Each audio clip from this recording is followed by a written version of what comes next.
Chapter number 9 start किए थे हम लोग अकाउंटिंग फॉर शेयर कैपिटल, और लास्ट क्लास में हम लोग थ्योरी डिस्कस किए थे, लाइक मीनिंग ऑफ कंपनी क्या होता है, फीचर्स ऑफ कंपनी क्या होता है, और टाइप्स ऑफ कंपनी क्या होता है। ठीक है, चलो आज आगे स्टार्ट करते हैं हम लोग। सबसे पहले लिखो शेयर कैपिटल का मतलब क्या होता है। शेयर कैपिटल, ठीक है, लिखना it is the amount, it is the amount raised by a company, it is the amount raised by a company from issue of shares, from issue of shares, यानी कि शेयर को issue करके जो भी capital company raise करती है उसी को हम लोग क्या कहते हैं, शेयर कैपिटल। ठीक है, कैपिटल क्या होता है, जो पैसा ओनर बिजनेस में इन्वेस्ट करता है उसको हम लोग किस नाम से जानते हैं, कैपिटल के नाम से जानते हैं। बट कंपनी के केस में कैपिटल कहां से आता है, कंपनी के केस में कैपिटल कैसे आता है, शेयर को इशू करके। तो सिंपली शेयर कैपिटल का मतलब क्या है, it is the amount raised bye a company from issue of shares. अच्छा, अब कंपनी के शेयर में तो बहुत सारे लोग पैसा लगा सकते हैं।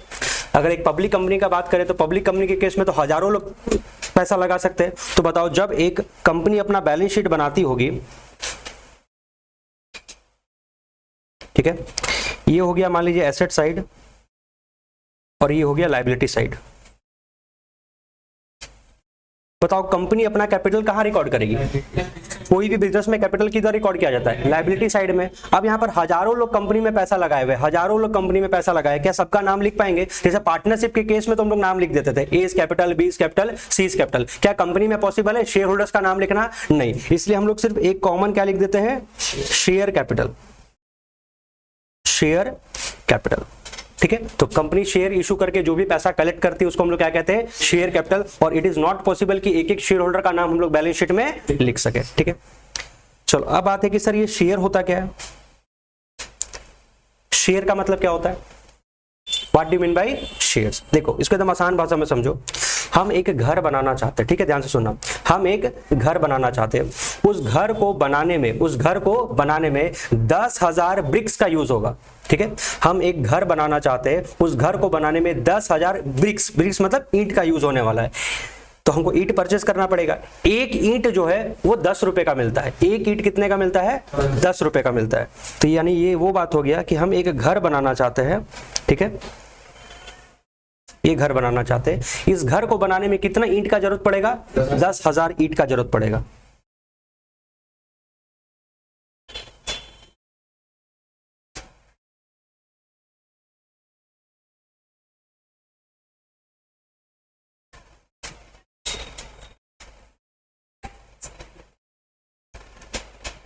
एक एक ब्रिक्स लगा हुआ है, एक एक ब्रिक्स लगा हुआ है, ये सारे ब्रिक्स को जोड़ के ही तो घर बनेगा, सारे ब्रिक्स को जोड़ के ही तो घर बनेगा। बताओ कितना ब्रिक्स लगा हुआ है?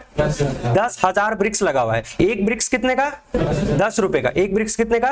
10 रुपए का। बताओ तो घर का वैल्यू कितना हो गया? 1 लाख हो गया। तो यही कंसेप्ट है।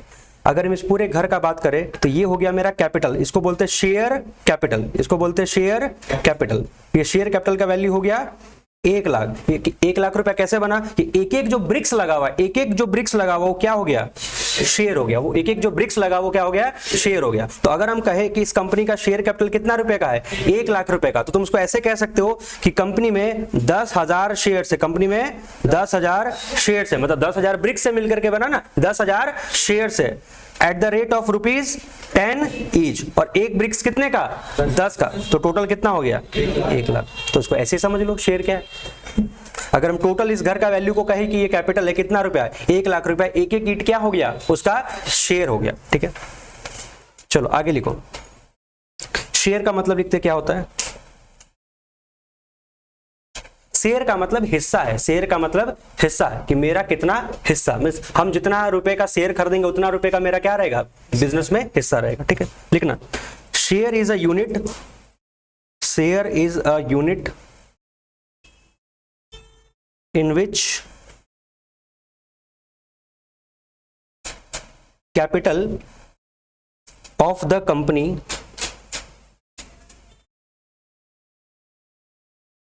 is divided. Share is a unit in which capital of the company is divided. जैसे हम पूरा कैपिटल को कैसे डिवाइड कर दिए, पूरा कैपिटल कितना है 1 लाख रुपया, उसको हम छोटे छोटे यूनिट में डिवाइड कर दिए। हर एक यूनिट मतलब हर एक टुकड़ा, हर एक शेयर कितने रुपए का था, 10 रुपए का था। तो ये टोटल कितने में टूट गया था, 10,000 शेयर में। तो वही है, share is a unit in which capital of the company is divided. आगे लिखना, ईच शेयर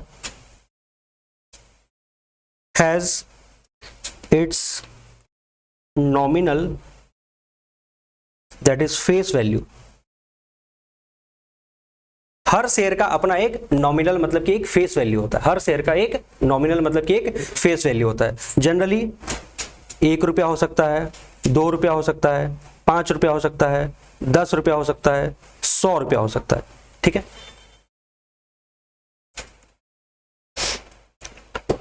जो लोग शेयर में पैसा लगाते हैं, जो लोग शेयर खरीदते हैं, वो लोग क्या बोला जाता है, share holders. Holder of these shares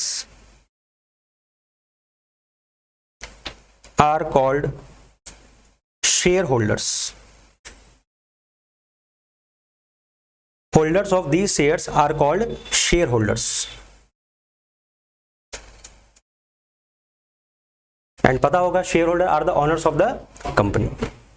ठीक है, तो सिंपली शेयर कैपिटल का क्या मतलब हो गया, it is the amount raised bye a company from issue of shares. उसके बाद शेयर का मतलब क्या हो गया, share is a unit in which capital of the company is divided. और हर शेयर का अपना क्या होगा, नॉमिनल या एक फेस वैल्यू होगा। जनरली हम लोग क्वेश्चन देखेंगे तो क्वेश्चन में फेस वैल्यू हम लोग को 10 रुपया, 100 रुपया ऐसा दिखेगा। ठीक है, और शेयर के होल्डर को क्या बोला जाता है, शेयर होल्डर्स। ठीक है,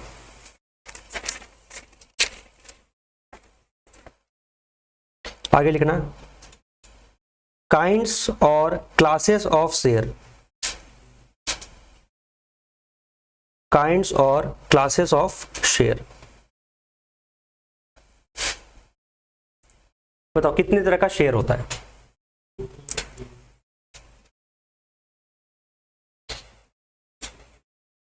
अगर हम शेयर को डिवाइड करें तो हम 2 तरह का शेयर इशू कर सकते हैं।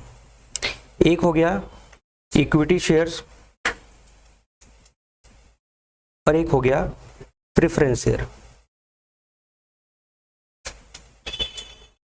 एक हो गया इक्विटी शेयर और एक हो गया प्रेफरेंस शेयर। ठीक है,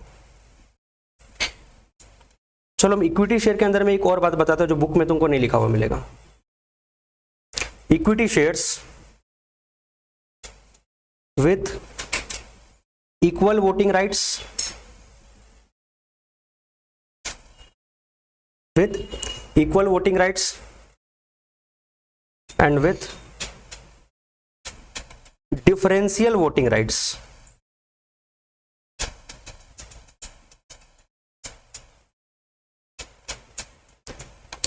एक हो गया इक्वल वोटिंग राइट और एक हो गया डिफरेंशियल वोटिंग राइट। इसको ऐसे डीवीआरएस बोला जाता है, डिफरेंशियल वोटिंग राइट शेयर्स, डीवीआरएस। अब देखो इसमें क्या होता है, जो लोग इक्विटी शेयर में पैसा लगाते हैं, मीन जो इक्विटी शेयर होल्डर्स बनते हैं, they are the owners of the company, और उन लोगों को वोटिंग राइट मिलता है, उनको वोटिंग राइट मिलता है। अब जैसे मान लीजिए हम कंपनी का एक शेयर खरीदे तो मेरे पास एक वोटिंग राइट होगा। लेकिन हाँ, यहां पर भी 2 तरह का बात आ रहा है, एक है विद इक्वल वोटिंग राइट और एक है differential voting right. Differential voting right कहने का मतलब हो सकता है कि तुम कंपनी का 10 शेयर खरीदे हो, कंपनी का 10 शेयर खरीदे हो, लेकिन वोटिंग राइट तुमको कितना मिलेगा, 1। मतलब 10 शेयर खरीदोगे तो 1 वोटिंग राइट मिलेगा, और इसमें 1 शेयर खरीदोगे तो 1 वोटिंग राइट मिलेगा। ठीक है, ऐसा डिफरेंशियल वोटिंग राइट एक बार टाटा मोटर्स कंपनी 2008 में इशू की थी। ठीक है, चलो आगे बढ़ते हैं। चलो अब बताते हैं इक्विटी शेयर क्या है और प्रेफरेंस शेयर क्या है। देखो, equity share are those share which are not preference share. Equity shares are those shares which are not preference share. लिखना, equity shares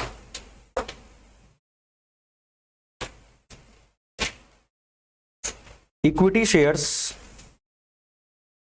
are those shares which are not preference share। यानी जो share preference share नहीं है उसको क्या बोलते हैं, simply equity share. जो शेयर प्रेफरेंस शेयर नहीं है उसको हम लोग बोलते हैं इक्विटी शेयर।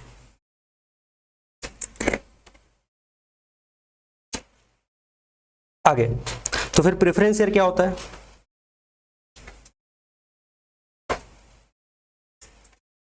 प्रेफरेंस शेयर, अब देखो यहां पर ये प्रेफरेंस वर्ड का मतलब क्या होता है? हाँ, प्रेफरेंस का मतलब मीन्स जो लोग इस शेयर में पैसा लगा रहे होंगे उनको कहीं ना कहीं कुछ प्रेफरेंस मिलने वाला है, कहीं ना कहीं उसको प्रेफरेंस मिलने वाला है। कैसा प्रेफरेंस मिलने वाला है? प्रेफरेंस इन द सेंस, देखो कल को दिन अगर कंपनी बंद होगी, कल को दिन अगर कंपनी बंद होती है तो पहले इनका पैसा रिटर्न होगा, उनके बाद किसका पैसा रिटर्न होगा? इक्विटी शेयर का। मीन्स पहले इसका बारी आएगा फिर इसका बारी आएगा। दूसरा, जब भी कंपनी प्रॉफिट अर्न करती है तो प्रॉफिट में से डिविडेंड डिस्ट्रीब्यूट करती है, तो जब भी डिविडेंड डिस्ट्रीब्यूट होगा पहले किसको मिलेगा? प्रेफरेंस शेयर को मिलेगा, उसके बाद बारी किसका आएगा? Equity share. मतलब ये इक्विटी शेयर हमेशा प्रेफरेंस शेयर से 2 कदम पीछे चलेगा, है ना। इक्विटी शेयर हमेशा प्रेफरेंस शेयर से 2 कदम पीछे। 2 कदम पीछे कहने का मतलब क्या? पैसा वापस करने का बारी आएगा तो भी पहले प्रेफरेंस शेयर वालों का कैपिटल रिडीम किया जाएगा, उसके बाद इक्विटी शेयर वालों को बचेगा तो मिलेगा। प्रॉफिट डिस्ट्रीब्यूट होने का बारी आएगा तो पहले प्रेफरेंस शेयर वालों को डिविडेंड मिलेगा, उसके बाद इक्विटी शेयर वालों को डिविडेंड मिलेगा। लिखना, preference share are those are the shares, preference shares are the shares which carry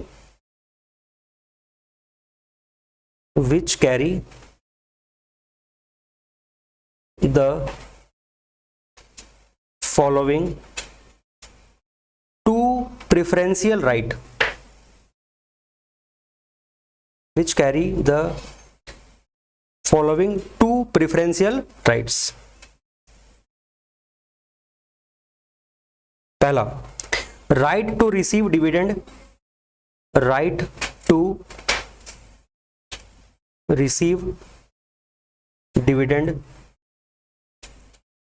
before it is paid to equity share, before it is paid to equity shareholders,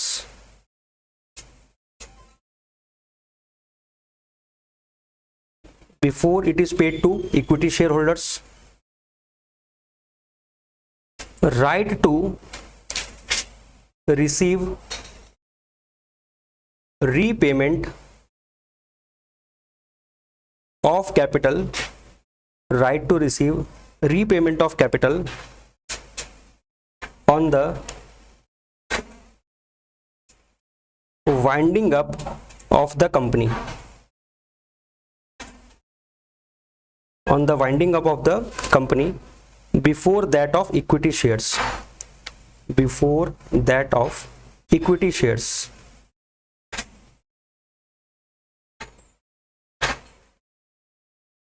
means भेदभाव हो रहा है ना, जैसे हम लोग के साथ घर में कभी कभी भेदभाव होता होगा, होता है कि नहीं होता है? मान लीजिए छोटा भाई ज्यादा फेवरेट है घर में तो पहले सब कुछ उसी को मिलेगा, उसके बाद हम लोग को मिलता है। वही चीज है यहाँ पर, इन लोगों को डिविडेंड भी पहले मिलेगा, इन लोगों को डिविडेंड भी पहले मिलेगा और इनका कैपिटल का रीपेमेंट भी पहले होगा। 2 प्रेफरेंस मिल रहा है, प्रॉफिट में पहले हिस्सा मिलेगा और जब कंपनी बंद होगी तो कैपिटल पहले वापस होगा। क्लियर? तो 2 तरह का शेयर हो गया, एक हो गया इक्विटी शेयर, एक हो गया प्रेफरेंस शेयर। इक्विटी शेयर में अगर डिटेल में समझोगे तो 2 तरह का हो गया, एक हो गया इक्वल वोटिंग राइट्स और एक हो गया डिफरेंशियल वोटिंग राइट। इसमें हो सकता है कि ऐसा हो कि 10 इक्विटी शेयर के बदले तुमको सिर्फ एक ही वोटिंग राइट्स मिल रहा हो, और ये हो गया preference share. Equity shares are 2 shares which are not preference share. तो प्रेफरेंस शेयर क्या होता है? जिसको 2 प्रेफरेंस मिलता है, पहला डिविडेंड पहले मिलेगा और कैपिटल का पैसा पहले वापिस होगा। अच्छा, प्रेफरेंस शेयर कितने तरह का होता है? प्रेफरेंस शेयर कितने तरह का होता है? प्रेफरेंस शेयर कितने तरीके का होता है? प्रेफरेंस शेयर को हम लोग टोटल 8 तरह का प्रेफरेंस शेयर होता है। Convertible preference share, non convertible preference share, redeemable preference share, irredeemable preference share, participating preference share, non participating preference share. इस तरह से लगभग 8 तरह का प्रेफरेंस शेयर्स होता है। ठीक है,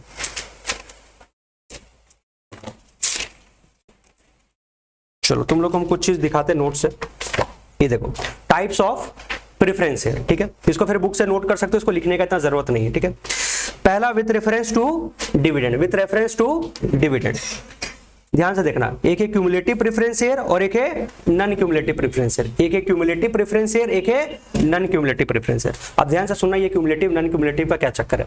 मान लीजिए आज तुम खाना नहीं खाए, मान लीजिए हम लोग एक दिन में टोटल सपोज करो 10 रोटी खाते हैं, सुबह से लेकर के शाम तक में, रात तक में टोटल कितना रोटी खाते हैं? 10 रोटी। आज मान लीजिए हम लोग रोटी नहीं खाए, तो कल जब खाने बैठेंगे तो कितना खाएंगे? 10 खाएंगे कि पिछले वाला भी 10 मिलेगा और आज वाला भी 10 मिलेगा, टोटल 20 खाओगे? 10 होगा। लेकिन यहां पर देखना कहानी कुछ और है।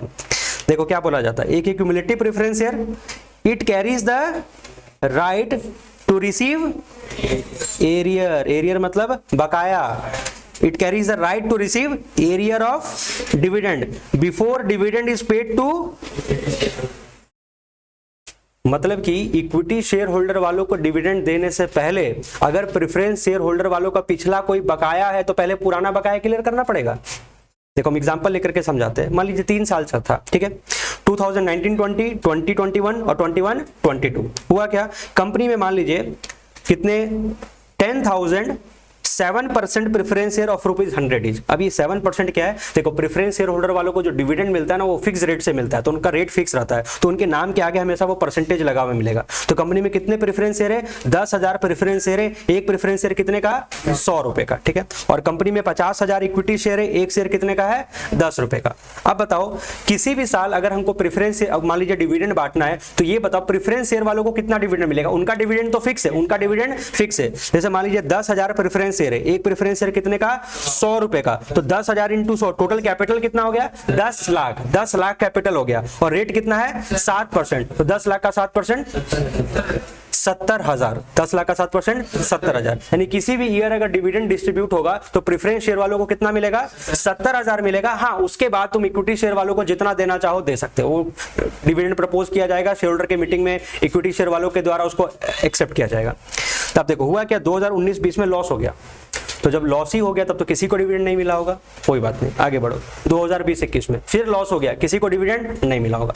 लेकिन अब जब 2021-22 आया ना, तो कंपनी के डायरेक्टर्स क्या बोले कि हम लोग इस बार डिविडेंड बांटना चाहते हैं, हम लोग अपने इक्विटी शेयर होल्डर्स को 10% डिविडेंड डिस्ट्रीब्यूट करना चाहते हैं, ठीक है। हम लोग अपने इक्विटी शेयर वालों को 10% डिविडेंड बांटना चाहते हैं। तो प्रेफरेंस शेयर वालों बोलेगा रुको रुको रुको, उसको बाद में, पहले मेरा नंबर आएगा, पहले मेरा नंबर आएगा। तो कंपनी के डायरेक्टर क्या बोलेंगे, ठीक है तुम्हारा भी दे रहे, तुम्हारा कितना बनता है, एक साल का तुम्हारा कैपिटल कितना है? 10 लाख का 7% कितना? 70,000 रुपया, तुम लो, तुम हटो, उसके बाद जितना देना होगा हम किसको दे देंगे? इक्विटी शेयर वालों को। बोला ना ना ना ना ना, ये तो इस साल का 70,000 हो रहा ना, हमको पिछले साल नहीं मिला था, उसके पिछले साल भी नहीं मिला था, तो इधर का 70,000, इधर का 70,000 और फिर इधर का 70,000, कितना हो गया? हमको पहले 2,10,000 रुपया दो, उसके बाद तुमको इक्विटी शेयर वालों को जितना देना होगा देना। ये है, इसको बोलते हैं क्यूमुलेटिव प्रेफरेंस शेयर। यानी कि कल अगर खाना नहीं खाए थे तो आज जोड़ करके खाएंगे। लेकिन ऐसा बताओ कितने दिन तक होगा? बताओ, चलो मेरा कैपेसिटी कितना है, एक दिन खाना नहीं खाए, चलो 10 रोटी, चलो दूसरे दिन खाएंगे, चलो हो सकता है 20 रोटी खा ले, लेकिन हो सकता है आज भी खाना नहीं मिला, कल भी खाना नहीं मिला, तो 2 दिन का पेंडिंग है, 10 रोटी इधर का, 10 रोटी उधर का, 20। चलो तीसरा दिन खाने बैठेंगे तो चलो मैक्सिमम से मैक्सिमम 30 रोटी खा सकते हैं। उधर का पिछले 2 दिन का 10-10 और आज का 10, कितना? 30। अब बताओ तुम बोलोगे हम 1 हफ्ता से भूखे हैं। हाँ, अरे डायनासोर थोड़े हो, राक्षस थोड़े, कितना खाओगे? एक लिमिट है कि नहीं? तो बताओ ऐसा होता कि बताओ 4 साल का पेंडिंग चल रहा होता, इसके पिछले साल का, यहाँ पर भी बेचारे को नुकसान हुआ होता। 2018-19 का अगर बात करें, यहां भी कंपनी को लॉस हो गया था और कंपनी इस साल मान लीजिए डिविडेंड बांटना चाहती है कंपनी के डायरेक्टर, तो प्रेफरेंस शेयर क्या बोलेंगे? हम तो पिछले 3 दिन से खाना नहीं मिला है, इधर 70,000 चाहिए था, इधर का भी 70,000 चाहिए, इधर का भी 70,000 चाहिए और फिर इधर का 70,000 चाहिए, हमको पहले 2,80,000 रुपया दो। होगा? देखो मैक्सिमम से मैक्सिमम क्या, 3 साल तक तुम कैरी फॉरवर्ड कर सकते हो। 3 साल तक, जैसे कि तुमको अगर इधर नहीं मिला तो अगले साल मिल सकता है या उसके अगले साल मिल सकता है, ये वाला लैप्स कर जाएगा, ये वाला तुमको लैप्स कर जाएगा। मतलब ये वाला चीज अगर तुमको 3rd ईयर तक नहीं मिला तो फिर ये वाला क्या कर जाएगा? लैप्स कर जाएगा। यानी कि ज्यादा से ज्यादा अगर इस साल तुमको पैसा मिलेगा तो कौन सा मिलेगा? ये वाला मिल सकता है, ये वाला मिल सकता है और इधर का मिल सकता है, ठीक है। उससे ज्यादा कैरी फॉरवर्ड नहीं होगा, ठीक है। ये कमाल किसके द्वारा हुआ है? क्यूमुलेटिव प्रेफरेंस शेयर के द्वारा, ठीक है। और ये क्या है? नॉन क्यूमुलेटिव का सिंपल मतलब बीत गई सो बात गई। अब लॉस हुआ था तो हुआ, किसी को नहीं मिला। आज का बात करेंगे, इस साल प्रॉफिट है, हम डिविडेंड बांटना चाहते हैं, हाँ ठीक है तुमको पहले दे देंगे, लेकिन तुम्हारा इसी साल का देंगे, पिछला साल का बकाया नहीं होगा। तो ये हो गया non cumulative preference share. Clear? एक बार चाहो तो बुक से रीड कर लेना, ठीक है। दूसरा with reference to participation in, अभी सरप्लस प्रॉफिट का देखो क्या चक्कर है, जो प्रेफरेंस शेयर होते हैं उनका तो डिविडेंड फिक्स रहता है।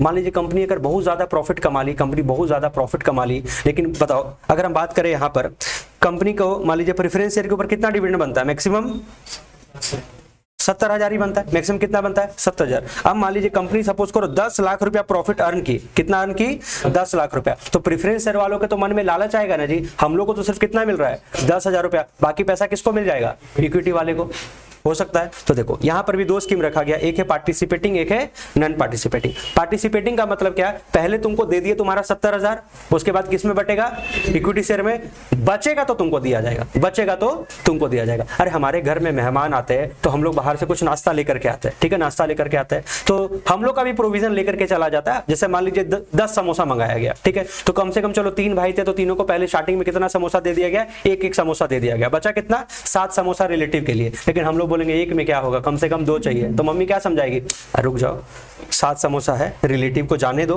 अगर बचता है तो तुमको उसमें से दिया जाएगा। तो वही कहानी किसका है, पार्टिसिपेटिंग का। अरे पहले तुम्हारा जितना था तुम उतना लेकर के संतुष्टि रखो ना, बचेगा तो तुमको देंगे, बचेगा तो तुमको देंगे। और ये क्या है, नन, इसमें मालूम है क्या है, 10 समोसा आया, तीनों भाई को एक एक समोसा मिल गया, बचा कितना था 7 समोसा, रिलेटिव लोग आए सबका पेट खराब था, ठीक है, और 7 समोसा यूजलेस है। अब तुम्हारा मन कर रहा है कि हमको भी समोसे में से मिलना चाहिए, क्या होगा, मिलेगा, मम्मी बोलेगी ना तुम्हारा जितना हिस्सा था तुमको दे दिए, इसमें नजर मत डालो। मतलब non participating preference share, surplus profit में तुमको हिस्सा नहीं मिलेगा, सरप्लस प्रॉफिट में हिस्सा तुमको नहीं मिलेगा। तुम्हारा जितना फिक्स था, तुम तो रिस्क नहीं ना ले रहे थे, प्रेफरेंस शेयर वालों को उतना रिस्क नहीं रहता कि उनको उनका डिविडेंड क्या रहता है फिक्स, लेकिन इक्विटी शेयर वाले बेचारे रिस्क लेकर के चलते हैं। सोचो जिस साल प्रॉफिट नहीं होगा उस साल इक्विटी शेयर वालों को पैसा नहीं मिलेगा, और दूसरा इक्विटी शेयर वाले को कितना डिविडेंड मिलेगा वो तो डायरेक्टर डिसाइड करने वाले, तो इक्विटी शेयर होल्डर को रिस्क ज्यादा रहता है, ठीक है। तो वही नॉन पार्टिसिपेटिंग प्रेफरेंस शेयर कि बाबू अगर सरप्लस पैसा बचता भी है तो इसमें नजर मत डालना, ये कंपनी हो सकता है रिजर्व एंड सरप्लस में ट्रांसफर कर देगी जिसको फ्यूचर में यूज करेगी।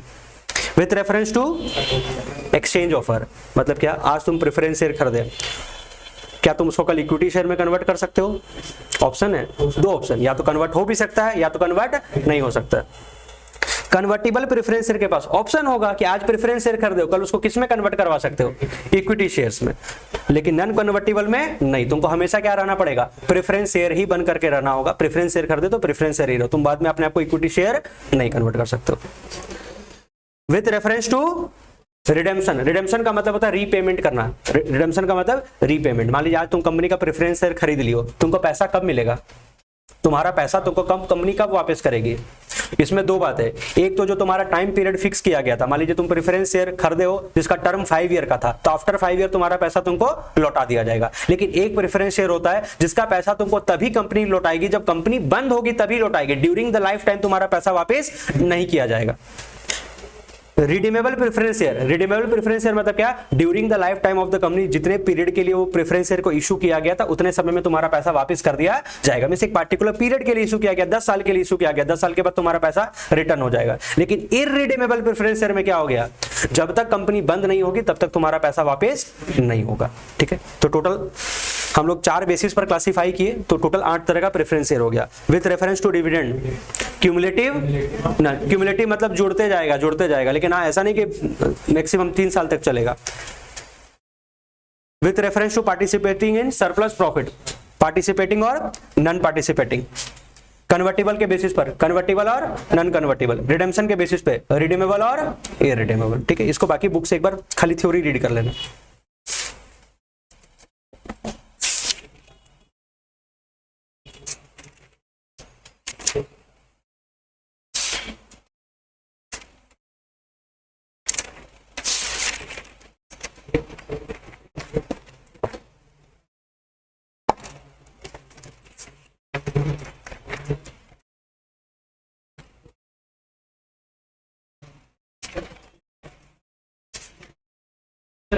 हाँ कैपिटल ज्यादा देना पड़ता होगा, क्या देना पड़ता होगा, इक्विटी के क्यों ज्यादा देना होता होगा, 3 साल का बेनिफिट तो नहीं है।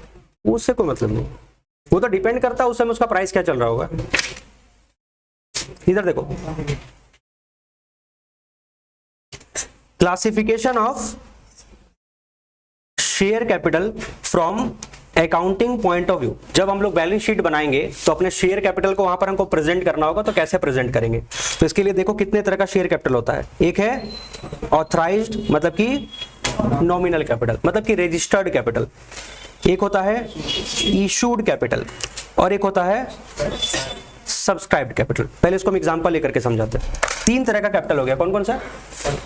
ऑथराइज्ड, इशूड और सब्सक्राइब। आप सुनो, जब कंपनी बनती है तो कंपनी को दो तो एक मेन डॉक्यूमेंट तैयार करना होता है। एक होता है मेमोरेंडम ऑफ एसोसिएशन और एक हो गया आर्टिकल्स ऑफ एसोसिएशन। तो कंपनी का जो मेमोरेंडम ऑफ एसोसिएशन होता है वहां पर कंपनी अपना मेंशन करती है कि मैक्सिमम हम कितना पैसा मार्केट से रेज कर सकते हैं by the issue of share, कि इससे ज्यादा हमको ऑथराइजेशन नहीं है तो इससे ज्यादा शेयर इशू नहीं कर सकते।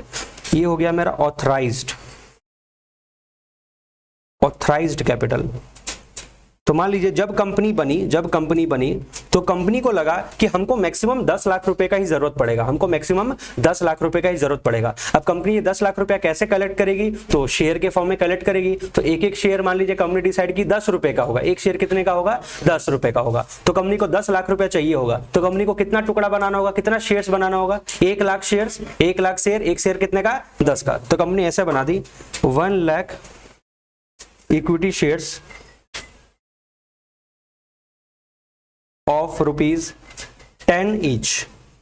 तो ये कितना हो गया? 10 लाख।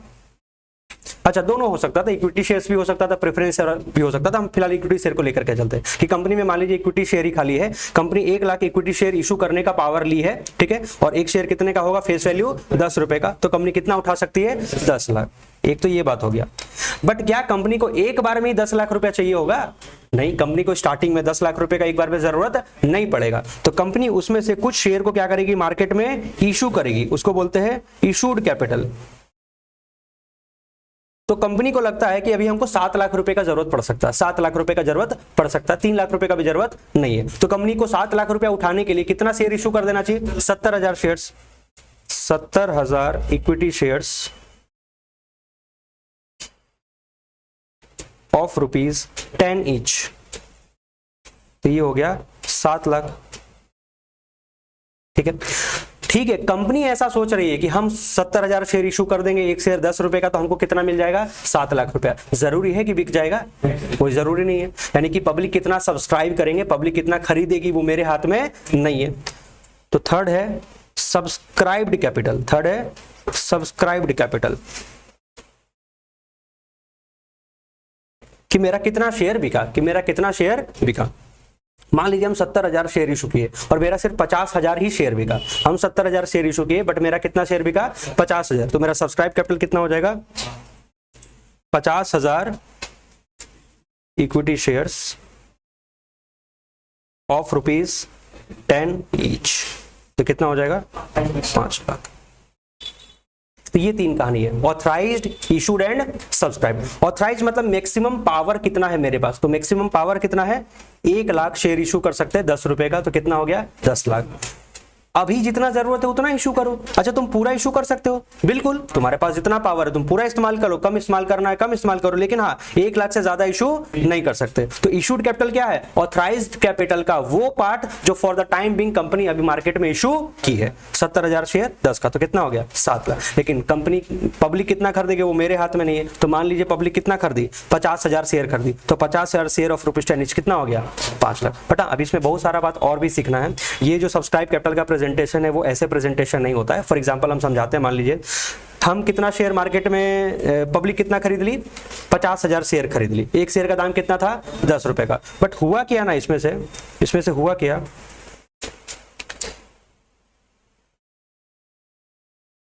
1,000 शेयर पर ओनली ₹8 रिसीव्ड। इस टोटल 50,000 शेयर में हुआ क्या, कंपनी सबसे पूरा पैसा मांगी, लेकिन जो व्यक्ति 1,000 शेयर कंपनी का खरीदा था वो सिर्फ कंपनी को कितना रुपया दिया? 8 रुपया दिया। कंपनी का अभी भी कितना रुपया पेंडिंग है? 2 रुपया कंपनी को अभी तक नहीं मिला और बाकी लोगों से पूरा मिल गया। मींस कंपनी सबसे पूरा पैसा मांगी, लेकिन एक व्यक्ति जिसके पास कंपनी का कितना शेयर था, 1000 शेयर था, वो कंपनी को सिर्फ कितना रुपया दिया, 8 रुपया दिया। आखिरी इंस्टॉलमेंट मान लीजिए 2 रुपए का था, वो अभी तक कंपनी को नहीं दिया, और बाकी लोग अपना पूरा पेमेंट कर दिए। मतलब बाकी जितने लोग थे 49,000 थे, वो लोग अपना पूरा कितना रुपया करके दे दिए, 10 रुपए का। अब इसका प्रेजेंटेशन देखो कैसे होगा। अब ये सब्सक्राइब कैपिटल 2 कैटेगरी में बटेगा। ये सब्सक्राइब कैपिटल का जो प्रेजेंटेशन होगा वो 2 कैटेगरी में होगा। एक होगा subscribed and fully paid up, subscribed and fully paid up, और एक भी हो गया subscribed but not fully paid up. 2 category हुआ, subscribed and fully paid up, subscribe but not fully paid up. ये एक बार जनरल हल्का सा डिस्कशन कर रहे हैं, इसके ऊपर पूरा डिस्कशन करेंगे जब हम लोग बैलेंस शीट का फॉर्मेट सीखेंगे तब, ठीक है। एक बार बस अब स्टार्ट हो गया टॉपिक तो हल्का डिस्कस कर दे रहे हैं। अब देखो हुआ क्या, subscribed and fully paid up, मतलब पूरा पैसा मिल गया, कंपनी पूरा पैसा डिमांड की, पूरा पैसा मिल गया। तो मेरा 50,000 शेयर बिका था, लेकिन 50,000 शेयर में पूरा पैसा सिर्फ कितने शेयर पर मिला है, 49,000 शेयर्स पर ही मिला है। तो इसको हम रखेंगे फुल्ली पेड अप कैटेगरी में। 49,000 shares at the rate of ₹10 each, तो ये कितना हो गया, 4,90,000। ये तो इस कैटेगरी में आएंगे। बाकी लोग जो थे ये 1,000 शेयर्स जो लोग खरीद करके रखे थे, इनसे भी हम पूरा 10 रुपया मांगे थे, बट सिर्फ मिला कितना है, 8। तो ये तो फुल्ली पेड नहीं हुआ, ये तो फुल्ली पेड नहीं हो पाया, पूरा पैसा नहीं मिला। तो देखो उसको कैसे रखेंगे, 1,000 शेयर्स ऑफ ₹10 ईच, ठीक है। तो ये हो जा रहा था 10,000 रुपया, लेस कितना नहीं मिला, उसको बोलेंगे calls in arrear, calls in arrear, जितना नहीं मिला। तो इन्हीं 1000 शेयर पर कितना रुपया करके नहीं मिला, 2 रुपया करके नहीं मिला, 2,000 रुपया नहीं मिला, तो मिला कितना, 8,000 रुपया। तो टोटल मिला करके इन टोटल हमको टोटल कितना मिला, 4,90,000 रुपया, और इधर से 8 लाख रुपया, तो कितना हो गया, 4,98,000। ये कहानी है, ठीक है। इसमें भी बहुत सारा केस बनने वाला है, इसमें बहुत सारा केस बनने वाला है। अभी बस हम खाली तुम लोग को एक नाम बता दिए कि 3 नाम होता है, ठीक है, ऑथराइज्ड, इशूड एंड सब्सक्राइब्ड। ऐसा मत सोच लेना कि तुम सब्सक्राइब्ड सीख लिए, इसमें बहुत सारा केस बनेगा, ठीक है। इधर देखो, ऑथराइज्ड कैपिटल और nominal capital. It is stated in the memorandum of association. Company जो अपना मेमोरेंडम ऑफ एसोसिएशन सबमिट करेगी रजिस्ट्रार में, वहां पर उसको मेंशन करना पड़ेगा कि हम इतना पैसा मार्केट से उठा सकते हैं।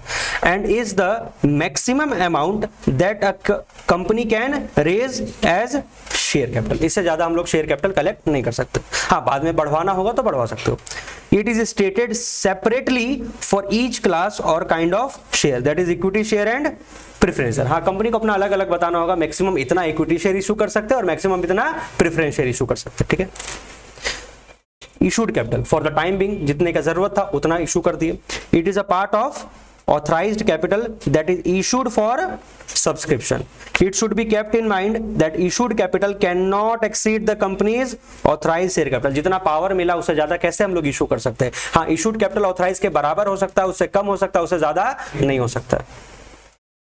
और थर्ड कैटेगरी क्या है, सब्सक्राइब, कि हम जो इशू किए थे कितना उसमें से बिका।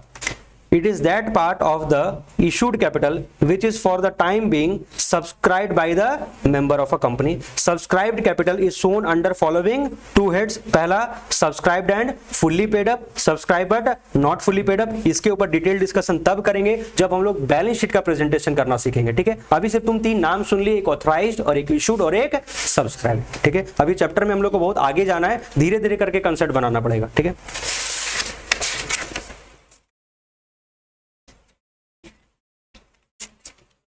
चलो अब हम लोग अकाउंटिंग की तरफ बढ़ने वाले, ठीक है। चलो अब टॉपिक आता है मेरा इशू ऑफ शेयर्स। अब यहां से हम लोग अकाउंटिंग स्टार्ट करेंगे, ठीक है।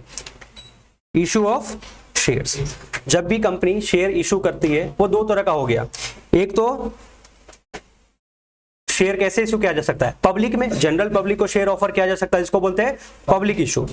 या तो एक है प्राइवेट प्लेसमेंट, जितने जो भी शेयर्स इशू किया जाएगा वो 2 फॉर्म में होगा। एक तो जनरल पब्लिक को इशू करेंगे, वो हो गया पब्लिक इशू, और कुछ खास लोगों को जब इशू कर रहे तो क्या हो गया, प्राइवेट प्लेसमेंट। देखो क्या लिखा हुआ है, public issue of share means offer made by a company to public for subscription of share. तो जब भी कंपनी कोई पब्लिक इशू करती है तो कोई भी पब्लिक उसको खरीद सकती है, कोई भी पब्लिक कंपनी का शेयर के लिए अप्लाई कर सकता है। मींस जनरल पब्लिक को कंपनी शेयर ऑफर कर रही है। दूसरा कौन सा है? Private placement. प्राइवेट प्लेसमेंट में सब कोई अप्लाई नहीं कर सकता है। मींस जैसे कंपनी हो सकता है किसी पार्टिकुलरली बैंक को इशू की है, ठीक है। Private placement of share means issue and allotment of share to a relatively small number of select groups of investors privately to raise capital and not to public in general। Public को generally issue नहीं किया जा रहा है, कुछ private लोगों को issue किया जा रहा है and not to public in general through public issue। These investors usually are, किसको इशू करती है?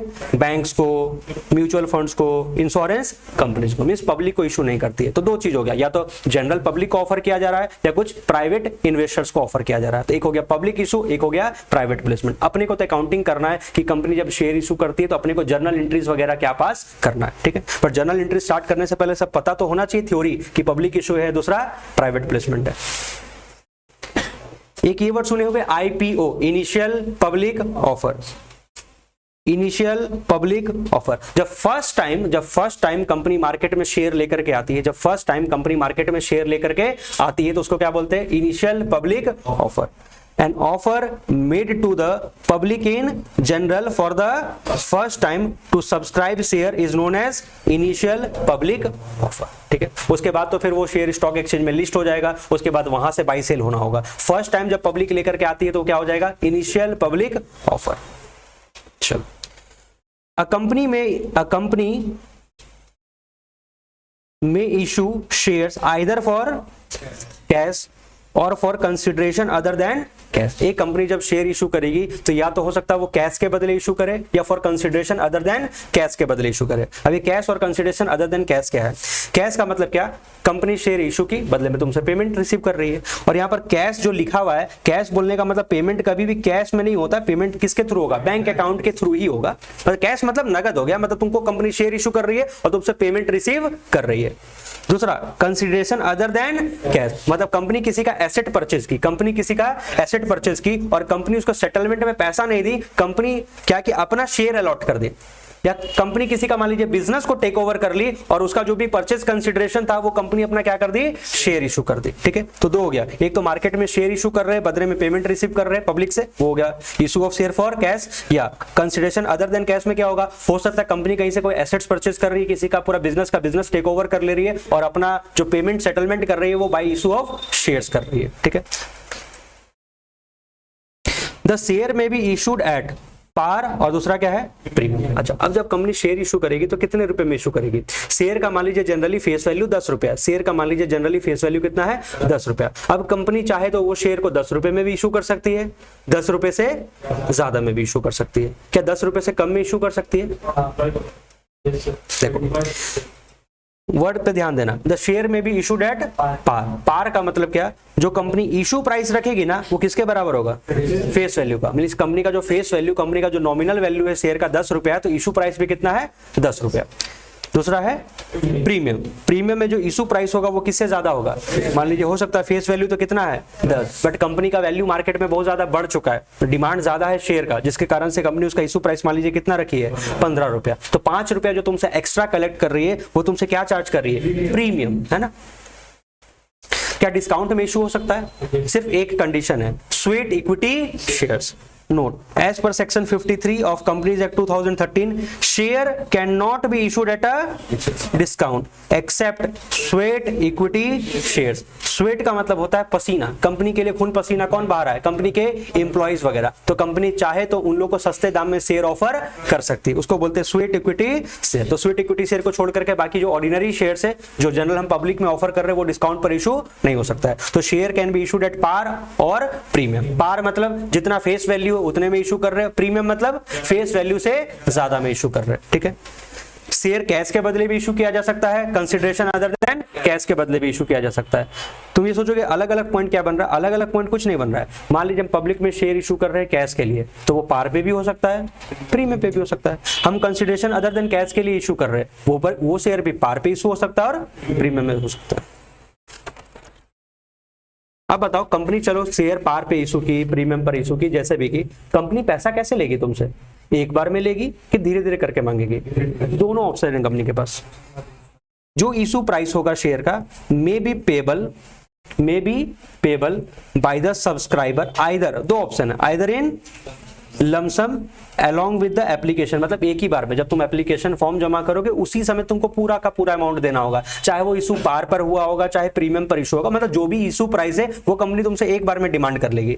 और दूसरा क्या है, इन इंस्टॉलमेंट्स एट डिफरेंट स्टेजेस, धीरे धीरे करके मांगेगी। जैसे पार्टली ऑन एप्लीकेशन, जैसे कुछ स्टार्टिंग में दे दो, जब फॉर्म जमा करोगे एप्लीकेशन मनी वहां पर दे देना। पार्टली ऑन जब तुमको फिर फाइनली शेयर अलॉट किया जाएगा उस समय कुछ दे देना। उसके बाद बैलेंस इन वन और मोर कॉल्स, एक फर्स्ट कॉल सेकेंड कॉल, इस तरह से करके आएगा। मतलब अभी तो बस इतना ध्यान रखो ना जी, लमसम और सारा चीज यही थोड़े सीख रहे, अभी बस एक कहानी बनते जा रहा है, ये सब छोटा छोटा करके पॉइंट आएगा, ठीक है। या तो कंपनी पैसा एक बार में डिमांड करेगी या धीरे धीरे करके डिमांड करेगी, है ना, बस इंस्टॉलमेंट। उसके इंस्टॉलमेंट के अंदर तो पूरा पढ़ेंगे हम लोग अभी। लमसम क्या होता है, एक बार में, लमसम मतलब एक बार में। When the total issue price of share is payable in one installment, the shares are said to have been issued against payment in lump sum।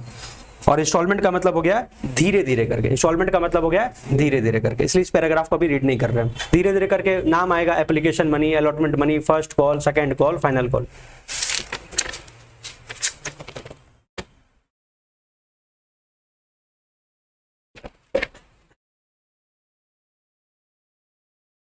चलो स्टार्ट करते हैं जर्नल एंट्रीज, ठीक है।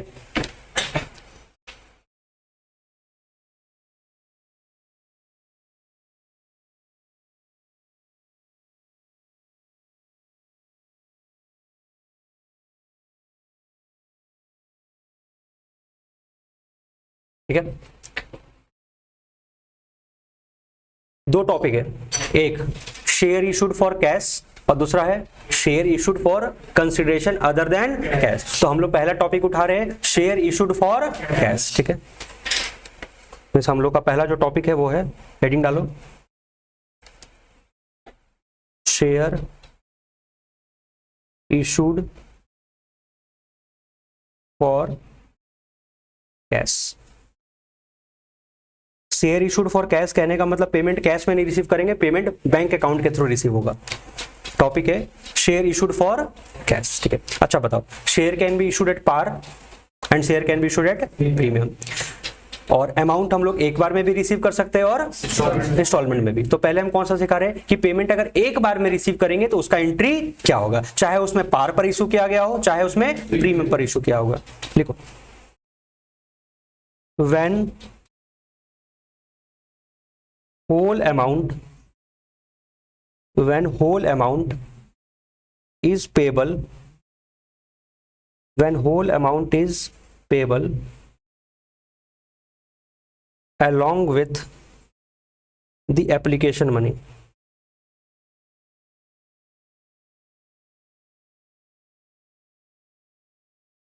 when whole amount is payable along with the application money, या अगर इसको हम बोले तो ये कौन सा केस हो गया, लंप सम।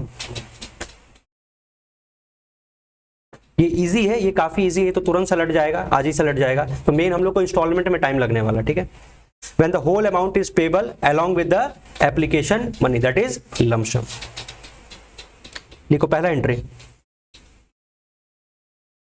Bank account debit, bank account debit. हाँ, सारा कुछ जर्नल के फॉर्मेट में ही करोगे तुम लोग जब भी करोगे। Bank account debit to share application and allotment account.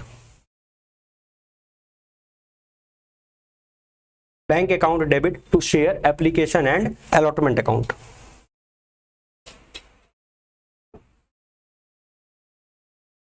ठीक है, नरेशन लिख लो, being application money received, being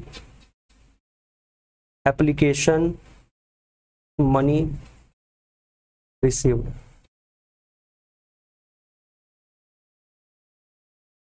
being application money received, ठीक है। कंपनी को पैसा आया, तो जब भी कंपनी को पैसा आएगा तो कंपनी का बैंक बैलेंस बढ़ेगा, एसेट इंक्रीज करता तो क्या करते हैं, डेबिट करते, ठीक है। तो bank account debit to share application and allotment account. उसके बाद सेकंड एंट्री, जब सारा एप्लीकेशन कंपनी के पास आ जाएगा उसके बाद कंपनी अलॉटमेंट करना चालू करेगी। अभी अलॉटमेंट हुआ नहीं, अभी कंपनी सिर्फ क्या कलेक्ट की है, एप्लीकेशन मनी कलेक्ट की है, उसको एक सेपरेट अकाउंट में रख दिए, एप्लीकेशन एंड अलॉटमेंट अकाउंट। फिर उसके बाद एक कंडीशन होता है 90% मिनिमम सब्सक्रिप्शन का। अगर मान लीजिए मेरा 90% शेयर भी नहीं बिका होगा तो हमको पैसा क्या करना पड़ सकता है, रिफंड करना पड़ सकता है। इसीलिए कंपनी जब स्टार्टिंग में पैसा रिसीव करती है तो एक बार में उसको शेयर कैपिटल में ट्रांसफर नहीं करती है। जैसे बताओ, पार्टनर जब बिजनेस में पैसा लगाते हैं तो एंट्री क्या होता है, कैश या bank account debit to partners capital account, directly capital में ट्रांसफर कर देते हैं। तो यहां पर भी वैसे होना चाहिए था ना, bank account debit to share capital, लेकिन वैसा नहीं हो रहा। क्यों? क्योंकि कंपनी का वो मिनिमम सब्सक्रिप्शन का एक क्राइटेरिया होता है। तो कंपनी अभी एप्लीकेशन मनी रिसीव की, अभी शेयर का अलॉटमेंट नहीं हुआ है। हो सकता है अलॉटमेंट मतलब इशू फेल हो जाए तो अलॉटमेंट का मतलब पैसा तुमको क्या करना पड़ जाए, रिटर्न करना पड़ जाए। ठीक है, उसके बाद जब फाइनली कंपनी डिसाइड की कि हाँ हम लोग को अलॉटमेंट करना है, तब कंपनी इस अकाउंट से पैसा निकाल करके कहां ट्रांसफर कर देगी, कैपिटल में। मींस तुमको ऑनर बना देगी, तुम्हारा पैसा कैपिटल में ट्रांसफर हो जाएगा। तो next entry, share application and allotment account debit, जितना भी तुम अमाउंट दिए थे अब कंपनी इसको ट्रांसफर करेगी। अब कंपनी तुमको शेयर होल्डर्स बनाना चाहती है। ठीक है, तो कंपनी तुम्हारा पैसा कहां ट्रांसफर कर देगी, शेयर कैपिटल में।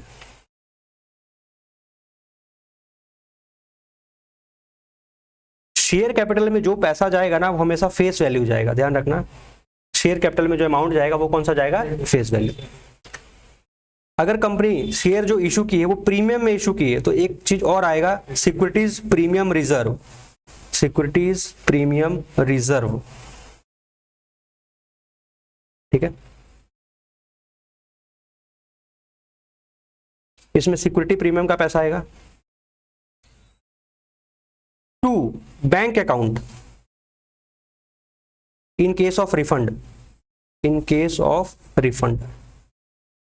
अगर पैसा रिफंड करना पड़ गया तो टू बैंक अकाउंट। ठीक है,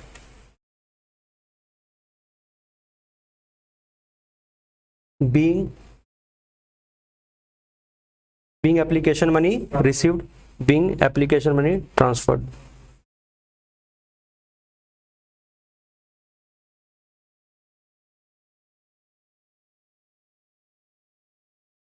ठीक है,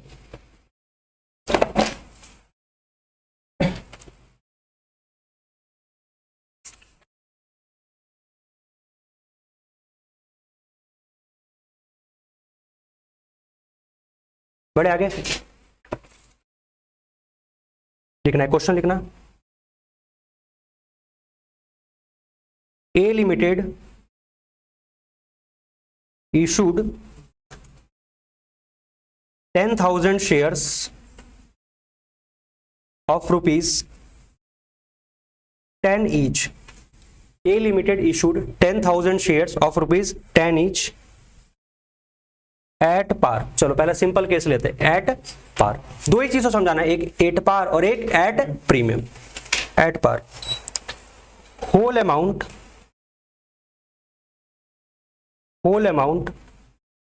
was payable at the time of application.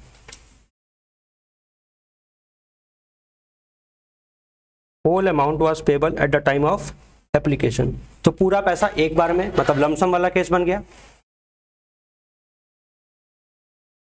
Case 1, public applied for 10,000 shares. हम इशू भी कितना किए थे, 10,000, बिका भी कितना, 10,000। Case 2, public applied for 9,500 shares. Public applied for 9,500 shares. Case 3, public applied for 12,000 shares. Public applied for 12,000 shares. अब ये देखो क्या हो रहा है, कहीं ज्यादा बिक रहा है, कहीं कम बिक रहा है ना। इस केस को मालूम है क्या बोला जाता है, जितना शेयर इशू किए उतना ही बिक गया, इसको बोलते हैं फुल सब्सक्रिप्शन। इसको क्या बोलते हैं, फुल सब्सक्रिप्शन।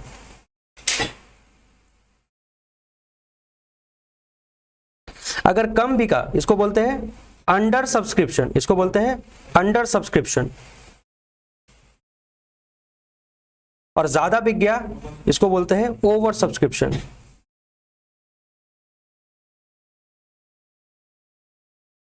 यानी केस पे केस बनते जा रहा है। Share can be issued for cash, share can be issued for consideration other than cash, share can be issued at par, share can be issued at premium, issue price is payable in lump sum, issue price is payable in installment, share can be over subscribe, share can be under subscribe, share can be fully subscribe. बहुत तरह का, लेकिन हड़बड़ाने का जरूरत नहीं है, सब हो जाएगा। पहला केस हम लोग कौन सा लेकर के चल रहे हैं? लमसम वाला लेकर के चल रहे हैं। और शेयर को कैसे इशू किया गया? At par. पूरा पैसा कितने बार में देना है? एक बार में देना है। तीन तरह का केस बना। केस 1 में जितना शेयर इशू किए उतना बिका, केस 2 में कम बिका, और केस 3 में ज्यादा बिका। स्टार्ट करो जर्नल एंट्री। अब देखो, तुमको ज्यादा लोड नहीं लेना कि कितना केस बन रहा है, तुमको ये जो एंट्री दिखाए ना, एक बार इस एंट्री को फिलहाल के लिए याद कर लो। मतलब बेसिक एंट्री कम से कम इतने याद कर लो। Bank account debit to share application and allotment, और दूसरा entry share application and allotment account debit to share capital. आगे का छोड़ो, आगे का छोड़ो, सिर्फ इतना दो entry. Bank account debit to share application and allotment, दूसरा entry share application and allotment account debit to share capital. ठीक है, चलो। सबसे पहले कंपनी को पैसा मिलेगा तो कंपनी क्या लिखेगी? बैंक अकाउंट डेबिट टू से, हम शॉर्ट में लिख दे रहे हैं, तुम लोग भी मेरे साथ शॉर्ट में लिखो बिकॉज टाइम लगेगा। Share application and allotment. चलो, ये शॉर्टकट सिर्फ क्लास के लिए, ठीक है। सा बैंक अकाउंट डेबिट टू सा शेयर एप्लीकेशन एंड अलॉटमेंट, याद हो जाएगा ना? बैंक अकाउंट डेबिट टू सा। अच्छा, अब बताओ, इसमें कोई रटने वाला बात नहीं है, तुम खुद से सोच करके कॉमन सेंस देखो, कंपनी को कितना रुपया मिला होगा? केस 1 का बात कर रहे हैं। पब्लिक कितना शेयर खरीदी? तो सबको बोलेंगे ना भाई फॉर्म भरो और कितना कितना रुपया करके दो, 10-10 रुपया करके। तो 10,000 शेयर से 10 रुपया करके आएगा तो कितना आया? 1 लाख, है ना? इसलिए वो सब लिखवाएंगे नहीं कि इसको इससे मल्टीप्लाई करते, कॉमन सेंस वाला चीज है ना। 10,000 इंटू 10 कितना हो गया? 1 लाख। नहीं तो कितना चीज रटोगे जी?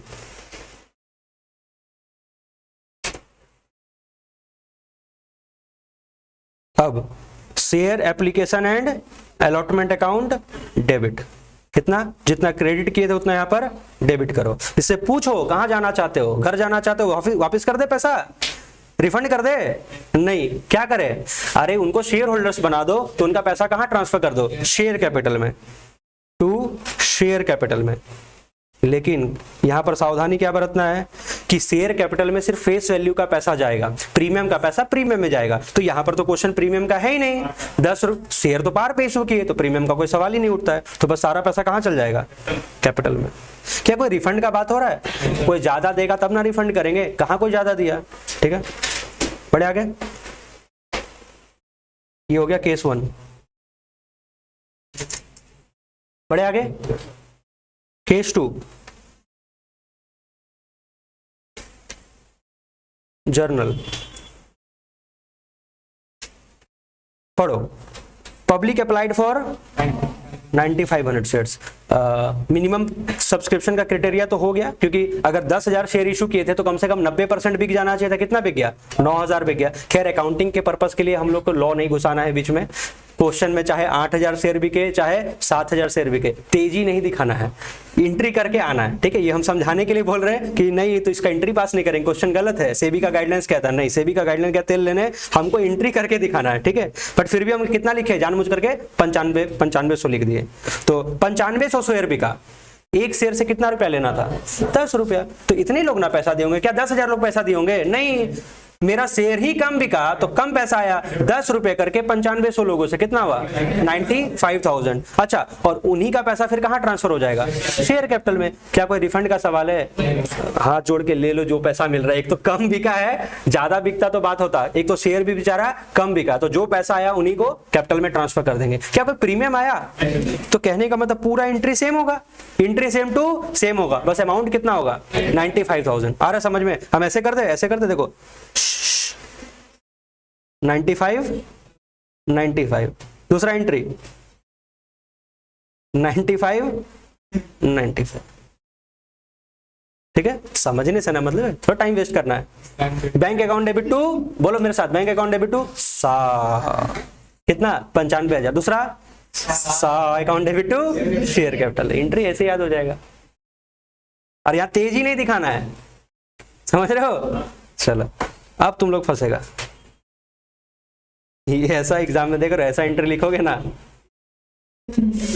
टीचर सुसाइड कर लेगा। नंबर भी साफ है। केस 3 देखो के, हाँ नंबर भी मिलेगा 7। केस 3 देखो, केस 3 इसमें मजा आने वाला है, बस ये समझ गए तो हो गया काम।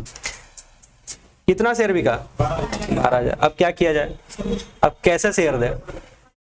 मान लीजिए मेरे क्लास में, सोचो मेरे क्लास में 100 बच्चों को बैठाने का कैपेसिटी था, तो हम क्या किए ना, फॉर्म छपवाए अपने ट्यूशन का एडमिशन का, बांट दिए।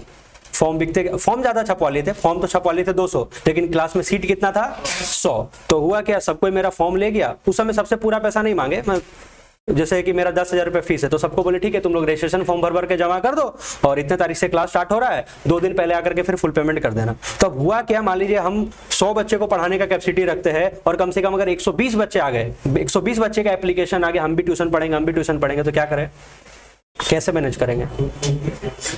कैपेसिटी 100 का है, अब तुम ही लोग को सोच के आंसर देना है। कैपेसिटी है, छोड़ो स्टूडेंट का बात छोड़ो, घर में कोई फंक्शन था, शादी था, ठीक है, कार्ड भेजे सबको, ठीक है, तो एस्टीमेट था कि 500 लोग पार्टी में आएंगे, ठीक है।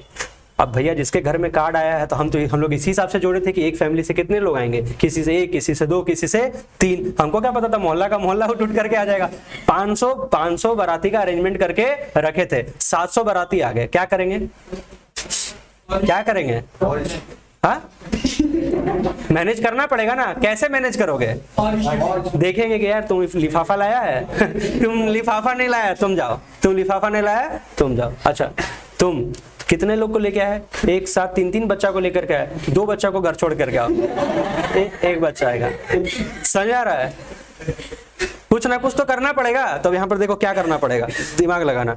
12,000 शेयर बिक गया, कंपनी करे तो करे क्या, कंपनी हो गई परेशान, ठीक है। रुको रुको रुको, देखो मजा आएगा अभी। केस 3 है ना, हाँ, ओवर सब्सक्रिप्शन हो गया, ओवर सब्सक्रिप्शन। कंपनी के पास पहला अल्टरनेटिव है, alternative 1, reject extra application. Company extra application को क्या करेगी? रिजेक्ट करेगी। मींस कंपनी के पास 12,000 एप्लीकेशन आया है शेयर का, कंपनी उसमें से क्या करेगी? 10,000 को तो ओके यस कर देगी, फाइनल कर देगी, और 2,000 को क्या कर देगी? रिजेक्ट कर देगी, नील शेयर, इनको शेयर ही नहीं मिलेगा। अब वो किस बेसिस पर करेगी वो कंपनी जाने, वो कंपनी का डिसीजन है, कैसे कंपनी क्या फैसला लेगी। कंपनी 10,000 शेयर्स को एक्सेप्ट कर लेगी और बाकी 2,000 को क्या करेगी? रिजेक्ट करेगी। तो कंपनी को इसका पैसा वापस करना पड़ेगा ना, तो इस बार रिफंड वाला एंट्री बनने वाला है। तो बोलो, लिखते जाओ मेरे साथ। पहला entry, bank account debit, bank account debit to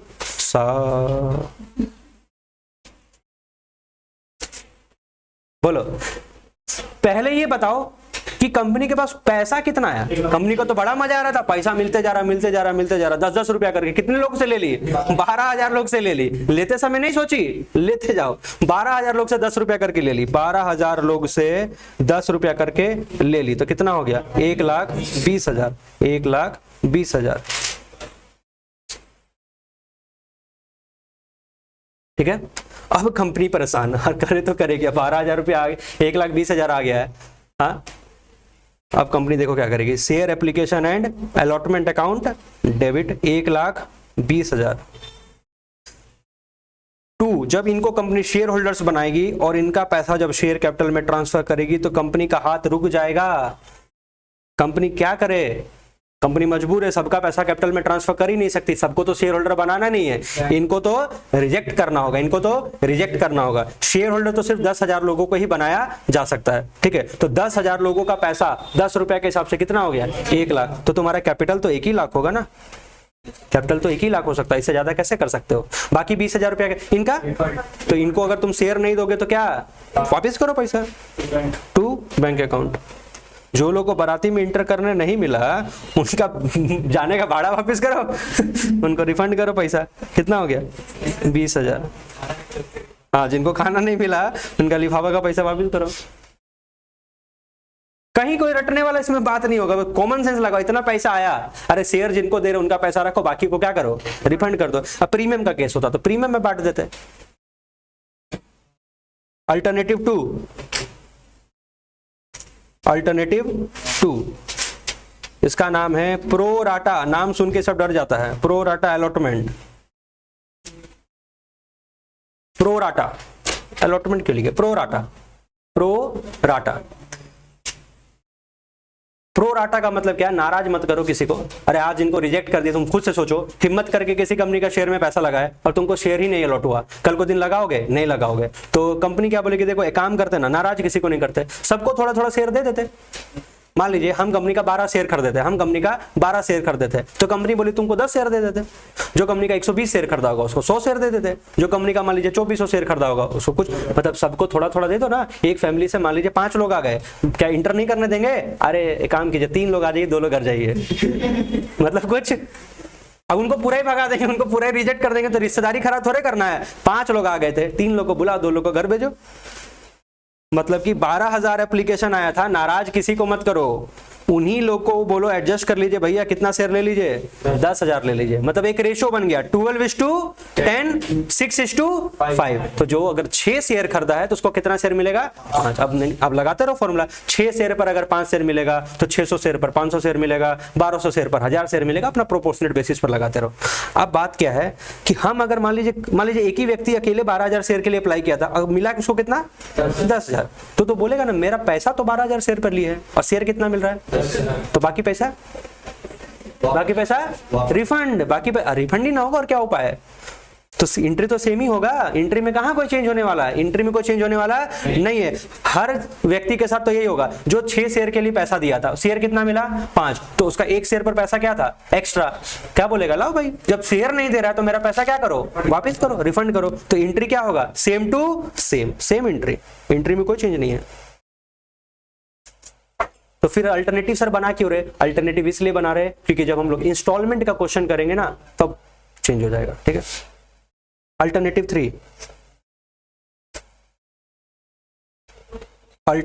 3, अब देखो क्या हुआ, कंपनी के पास कितना एप्लीकेशन था, 12,000। कंपनी बोलती है ना कि ये जो 1,000 लोग है ना, चिल्लड़ लोग, इनको तो देंगे ही नहीं शेयर, कुछ भी हो जाए इन लोगों को तो देंगे ही नहीं, इनको रिजेक्ट। इनको कितना शेयर, 0, इनको नहीं मिलेगा, इनको कुछ नहीं मिलने वाला। बाकी लोग को नाराज नहीं करना है। बाकी कितने लोग बचे, 11,000, इन्हीं को कितना शेयर दे दो, 10। कंपनी का मन। अब कंपनी ऐसा क्यों की, कंपनी ऐसा इसलिए कि हो सकता है ये लोग कंपनी का कोई 2 शेयर खरीदा, कोई 1 शेयर खरीदा, कोई 4 शेयर खरीदा, कोई रेशियो ही नहीं बनने वाला। इतना छोटा छोटा शेयर खरीदे हो, कंपनी बोली सबको हटाओ, ये जो छोटा छोटा शेयर खरीद करके रखा है इन लोग को हटाओ, बड़े बड़े लोग के साथ हम लोग प्रोपोर्शनेट बेसिस पर कर देंगे। तो 11 शेयर खरीदे तो कितना शेयर मिल गया होगा, 10 शेयर मिला होगा, ठीक है। अच्छा सिंपल सा बात है, ये लोग तो गाली देंगे दम भर कंपनी को, लाओ पैसा वापस करो। तो ये लोग भी तो वही बोलेंगे, हम तो 11 शेयर के लिए पैसा दिए, शेयर कितना मिला, 10, तो पैसा तो हमारा भी वापस होगा, पैसा इनका भी वापस होगा, पैसा इनका भी वापस होगा। तो क्या एंट्री में कोई चेंज होने वाला है, नहीं, सेम एंट्री।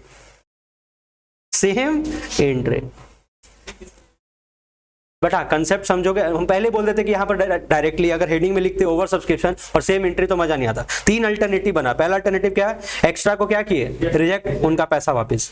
दूसरा प्रो राटा बेसिस पर 12,000 को शेयर खरीदा, उन्हीं को कितना मिल गया, 10,000 शेयर, तो पैसा तो इनका भी वापस करना था, तो एंट्री तो क्या बनेगा, सेम।